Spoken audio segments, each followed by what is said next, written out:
সকাল বন্ধুরা দেখো অন্ধকার 4:30 বাজে, 4:40। এই যে উঠেছি, মাকে আগে জাগিয়ে নিলাম, তারপর পর্দা ঠর্দা খুলে ঘরটর মুছে টুছে পরিষ্কার করে নিলাম, তারপরে স্নান দান করে নিলাম।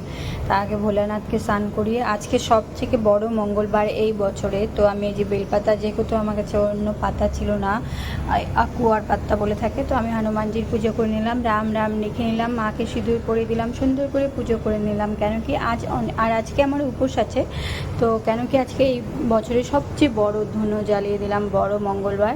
তো তোমরা এই যে দেখো ছোলার ডাল বানিয়ে নিয়েছি হাজব্যান্ডের জন্য, হাজব্যান্ড রুটি আর ছোলার ডাল নিয়ে যাবে টিফিনে, আর একটুখানি সিদ্ধ ভাত মেয়েকে করে দিয়েছিলাম, একটু হাজব্যান্ডও খেয়ে নেবে, শাশুড়ি মা রুটি আর ছোলার ডাল খেয়ে নেবে, আর যদি অল্প ভাত থাকে ভাতও খেয়ে নেবে। রোজ রোজ তো ভাত খাওয়াই হয়, একদিন নয় রুটি পরোটা খেয়েই থাকা যাক।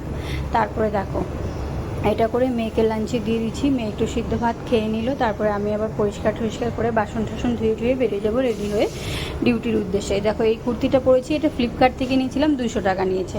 এই দেখো মন্দিরে চলে আসছি, হনুমানজির মন্দিরে আজকে 3বার হনুমান চালিসা পড়লাম, টোটাল 7বার আজকে পড়বো। এই দেখো লাঞ্চে এটা খাচ্ছি। সকলকে রাধে রাধে। ভিডিওটা ভালো লাগলে লাইক অ্যান্ড কমেন্ট, সাবস্ক্রাইব, পাশে থেকো সবাই।